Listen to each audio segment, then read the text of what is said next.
All right, let's get into it. So, over the years, I've learned that staying consistent in music isn't about always being in the spotlight. It's really about continuing to nurture the gift that you have, even in the quiet seasons. Well, what do we mean by that? Well, one of the things that helped me to be consistent over 20 years is the love of the gift. Singing to me is this beautiful gift that is bestowed upon an individual. The fact that you have been given a talent, a voice to use and sound beautiful is just a blessing in itself. That would mean that if the world went quiet, you still would have something to say, meaning you still could create this music in your head and just enjoy it. For me, being able to sing, even when I'm down, high points of my life, celebrating other people's high points in their life, anniversaries, weddings, joy, sheer joy, or just being able to sing, period. Just being able to take that in as a gift and sing when there is no audience present, that's it for me. A lot of people think that they have to be on this platform and they have to sing before all these people. And, oh, I'm no one until I can do that. No, you're already someone. You have to accept that about yourself, but you also have to accept the gift that you're given and be willing to use it. And that will help you be consistent over the years, because when no one is around, you're still left with that gift. Why do you think there are singers who drop off? They're not as popular anymore. However, they're still enjoying life because they recognize the singing is one aspect of who they are, but it's not 100% who they are or who that person is. So fall in love with your gift, and I can guarantee you it will help you to keep going and to be consistent. I would also say practicing simply because you love music. I think for me, that was the turning point. I just love music so much that I just kept doing it. I kept singing. I kept going because I had such a love of it. So practicing then became not a chore. It became part of that gift. It became the discipline that I needed to just keep going. And we're going to talk about discipline over motivation next. Motivation comes and goes, right? You could be motivated to get into an exercise routine, all of a sudden you're laying on the couch. That just happens. But discipline is what keeps you moving forward. So if you have a calendar, you have something that's written that keeps you on target, that says, hey, you're keeping count of your calories or you're keeping track of your food, it motivates you to keep going, right? It's the same thing when you practice your vocal ability and you start to hone in habits. After a while, singing is not going to become a chore for you. It is going to become a practice. That means preparing even when you don't feel like it. Now, I will tell you, I have been there 20 years. I have a showcase up and coming in next month, where I'm going to do maybe 15 songs. I could go to that showcase and sing those songs and bomb, even though I have a singer's ability, right? I have this voice, I have this instrument. However, if I'm not disciplined enough to look at the songs, the melodies, the words, to practice them, how much fun do you think that's going to be when I show up unprepared? First of all, what is it going to do for me? It's going to make me feel as if I am unprepared, which I will be. It'll also make my nerves kick into overtime or overdrive, and I won't perform well. That's just it. Think about any subject that you're interested in. If you don't study that subject, you don't get better at the subject. Anything for that matter. Let's say you want to ride a bike. If you don't practice, get on the bike. First of all, buy a bike, then get on the bike, fall a couple of times and get back on, dust yourself off, fall again a little bit. but then get better and start to coast. That's what it is. Singing is like bike riding. You're going to fail a couple of times, but when you get back on that bike and you coast, it's nothing like that breeze going through your hair. It's nothing like that breeze on your skin. That's what singing does. If you discipline yourself, I guarantee you, you're going to be a better performer, a better singer, because you prepared even when you didn't feel up to it. That's what did it for me. I certainly kept going. I did not stop preparing, and I still prepare. Even songs that I know like the back of my hand, I still have to go and listen to that song again and go through those rehearsals and practice. Why? Because as you take on new songs, some of the songs that were in your repertoire in the past, you could start to forget where you should raise your voice, where you should take breaths. You have to practice. It's a life discipline of practice. And if you're not one to want to do that, we've certainly got to get you into the discipline of doing it. And it should be fun. My husband hears me all the time practicing. He hears when I crack. He hears when I discipline myself. He hears when I say to myself, nope, you're not doing that right. I have self-talk. I literally talk to myself through the whole thing and will say, let's clean that up. Let's see what that sounds like. That transition could have been smoother. And I get in there and I just practice, even when I don't feel like it, because you need to be able to do your best when you're performing. After all, if you want to take it seriously, then you've got to practice. Now, if you want to have fun with it and just, hey, I just want to sing for fun, go for it. But you're never going to get better just singing for fun, right? If you want to go out there and do something with it. So it depends on what you want. But I certainly feel singing does several things as far as building one's confidence. So in a job, and I'm going to go off topic for just 1 second, just to show you what singing can do for you. People don't see that. They just see, oh, that person sings. But did you know that singing builds confidence? Singing builds the ability for you to get in front of a crowd of people and sing. Well, if you can get in front of a crowd of people and sing, how good do you think you're going to do if you have to get in front of people and speak? It's the same disciplines. People who are these great speakers, they practice, they get in front of a camera, they express themselves, they watch their gesturing, they watch what it is that they do on the camera. Are they smiling? Are they sad? Are they boring people? All that can be seen on camera. The energy level you can feel on a camera. Is the same with singing. So think of it this way. If I think in terms of singing, where else can I take that? Could I now become a public speaker? Maybe in my job or role, project management or whatever, I am now that person that's able to speak well in front of other people. Why? Because I practiced the art of singing, and singing for me opened those type of doors because I just was good in front of a crowd of people. As far as talking to people, whether it's 20 people, 5, thousands, whatever, it's the same disciplines, right, that are applied. So I just wanted to talk about that. People think it's just singing. No, you can think about ways in which you can use singing to take you to different platforms. And maybe that's another episode we'll talk about as well. All right, getting back to what kept me consistent. So one of the things that kept me consistent over 20 years is also accepting different seasons, right? Every artist experiences seasons. So I'm going to name a few that you may know. They're pretty well popular in today's day. You know, the Beyonce or Jennifer Hudson, Fantasia. In their season right now, these could be hot people, right? Hot singers doing their thing. You know, Jennifer's got her show, and all these people are amazing, by the way.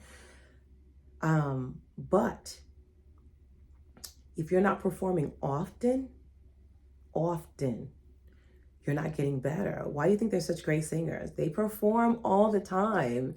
So for them to take the stage, it's almost home for them. They literally live there. So for them to get ready, they don't get ready. They're already ready. They stay ready. Like if you drop something, they're ready. Why? Because they do it all the time.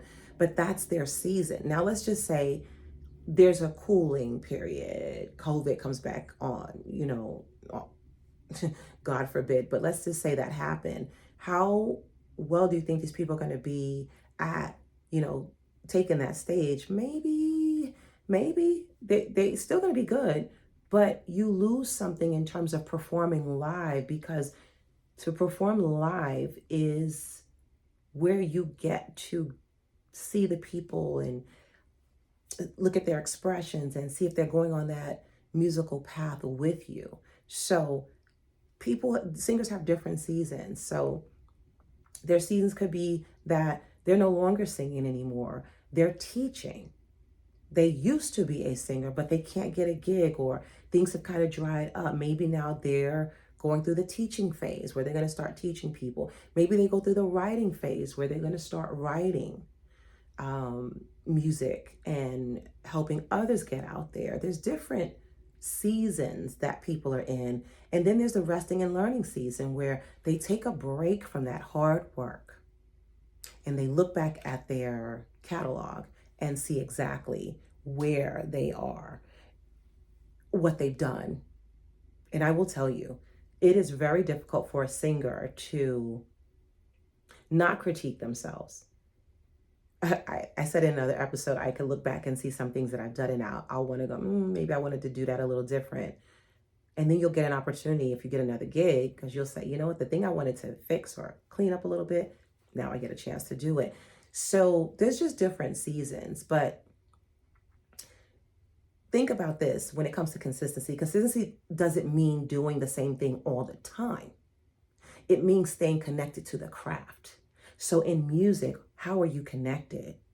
Maybe you start writing. Maybe you start creating your own songs eventually. That's me. Maybe you help other people. That's me. Maybe you do collaborations. That's me. So in 20 years, that's what it spanned. I didn't come out kicking doors down doing these things. These are the things that I learned in my seasons, but I only was able to learn those things in my seasons by being consistent, by staying on my craft. The other thing is, this other point that's really important, I would call this point 4. Even after many years of singing, I still see myself as a student of music. Think about that for a second, because most people think, oh, I'm just going to be the singer and then I own it. This is what I do and I'm good at it. No. You have to still be a student of song. You still have to practice, is what we talked about earlier. So I'm going to name just some great singers. Ella Fitzgerald. like, let's just stop playing. Ella Fitzgerald, wonderful singer, right? She's known in the jazz realm. Do you think she got that way because she just has this ability? No. Ella was a student. Ella trained herself in the art of music. Ella stayed listening. She listened to some of everything. And let me just say this to you. These two are given to you for a reason. These two. Because training that ear is everything. Because when you train that ear, now you can laser sing, try to sing or emulate what you're hearing. I always am impressed with deaf people who can sing, by the way. I still haven't figured that out, but that's interesting. But I'm talking about you, those of you who are not in the deaf community, who have your ears working and you can hear. You can listen and reference great singers. And I'm talking about females, but listen, y'all. There are plenty of singers out there that are males, like Kenny Lattimore. There's Aerosmith. I know y'all think I'm crazy because I'm referencing like rock people. Let me just tell you who is one of my all-time favorite rock singers. Y'all heard of the group Heart? I know you have. Stop playing, y'all. The vocal ability on those two chicks was ridiculous. And it still is. They're still performing. You know, they may not be in their heyday, you know, sicknesses or whatever, catch up with us all. We're not on top of our game all the time. Life is gonna happen. But how you stay consistent at it is because they keep learning. They keep listening to other artists. They themselves keep their craft wet. They keep this nourished because they want to be their best, and you want to do the same thing. Whitney Houston, was certainly one of the best of all time from a vocal standpoint, Christina Aguilera. There's modern day singers that I like Cleo Sol that I've been listening to, crisp, clear singing and that tell a story. So let's just say this. You say, you know what, I'm having a hard time with the consistency. Find songs that tell a story that move you personally. Because if it moves you personally, you tend to perform that song well because there's something in the song that you personally connect with. We'll talk about some of that stuff on another episode. Here's another reason why I've been able to be consistent over 20 years. Point 5, remembering my purpose. What does that mean? What's your why? Remember we talked about your vision board or your vision, your digital or paper vision board. Why did you start? If you remember your why, it's easy to keep going. Now listen, I was young. I was, like I said, 9 years old. I'm not thinking like that at 9. I'm not saying that you think like that at 9. But if you're a parent and you want to guide a young one that's that age, you have to be able to do the things that I'm mentioning and to help them, to put them on that path. You have to remember what is it that kept, or, that Myra's saying that should keep you going. Remember your purpose. So for many artists, music is about expression, connection, encouragement, storytelling. For me, it is all those things. I get to express myself. Have a bad day at work, have a bad day in life, I get to express myself. I get to throw on a Jill Scott tune and sing the mess out of it. I get to express myself. I get to emote. I get to let that out, that bad negative energy. I let it out of my body because I'm leveraging my vocal cords to sing. There's songs that I've sung and shouted, like a song from Heart. Those are things that gets me excited and gets me to release tension. So that expression is there. The connection to people, being able to connect with someone, to talk with someone, to share with someone, to have an exchange of emotions with someone, to talk to the audience as I'm singing to them. We are giving back and see them give back that applause or that reaction to maybe the way I approached several notes or sang a song. That is what matters, right? That's my why. That's another why, right? The encouragement to know that I am going to deliver on music to make someone feel good. I remember I got invited to it. So I will tell you, it was sort of lifting people's spirits with Hurricane Katrina. People who were down and out from what happened, and me going there to do sort of like a relief concert. Do y'all know what that did for me? The encouragement that I was able to bestow on other people and for them to receive it, that was a gift unto me. Whereas I was giving them a gift, I was getting that gift back because it was an interchange of encouragement. And they invited me back because they remembered that feeling. And I still am in touch with some of those people since then to do different gigs and things for that. This is what I'm talking about, 20 years of music. Storytelling. People love when you can tell a story. They love when you have a song that tells a story. Now, there's an artist out right now. I want to say her name, but I'm probably not going to say it right, so I'm not even going to say it, just out of respect. But she told the story in her song of a woman who would come home to someone who would batter her, and Fortune Favors the Bold is the name of the song if you want to go and reference it and look it up. But it's one of my favorite songs to listen to. First of all, I love hip hop. So if you have a nod to hip hop, there's another person that I like. She's right on the tip of my tongue. I'll come back to it maybe in another episode, or if it comes to mind, I'll mention it here. But she's another one, like that ode to hip hop, but you can also have that melodious music, a vocal ability to happen with a hip hop track or something or music. That's me all day long. I thought I would outgrow hip hop, y'all. I really did. But it's part of who I am. I'm a Bronx girl and I grew up with hip hop. I grew up with the old school hip hop that transitioned into the other hip hop with the Wu-Tang and the, hip hop from there, Kendrick Lamar, all these people I'm hearing and I'm listening to. and it's just moving me differently. And don't get me wrong, I'm mentioning, male artists, but who did not love Queen Latifah, Moni Love, Roxanne Shante? Like, I go back to, when people were doing things. I can rattle a bunch of names off.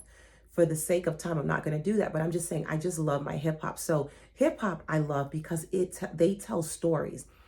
Their music is about their struggles or their celebrations, just like other people's music, country and so forth. But again, it's the storytelling for me. And it when they set it to a beat and my head can bop and I thump to it, it takes me on a journey. It takes me somewhere down a path where, or a voyage where I feel that I'm being transported somewhere else. Similar to jazz music, very similar.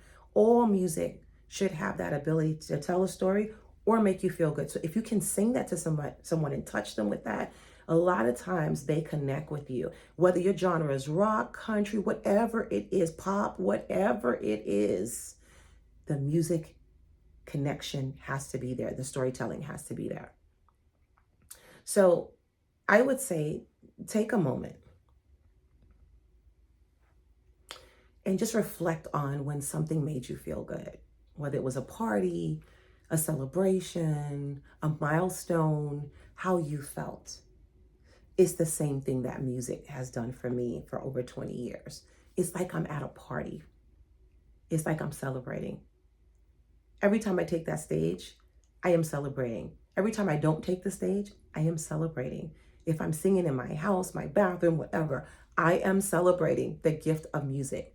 That's what's helped me to keep consistent. Ask yourself, what gift have I been given? And how can I stay committed to it in small ways?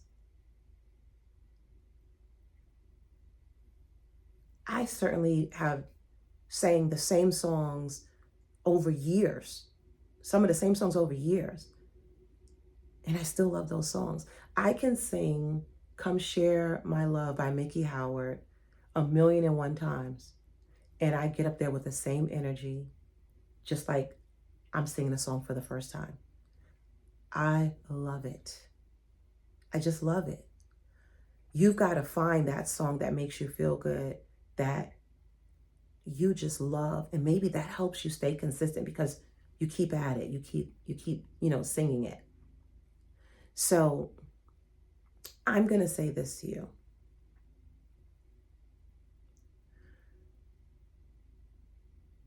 What if you get to that point where you're good? You're really good and you're ready. You're ready. You're ready to start taking some chances. Find gigs around your area.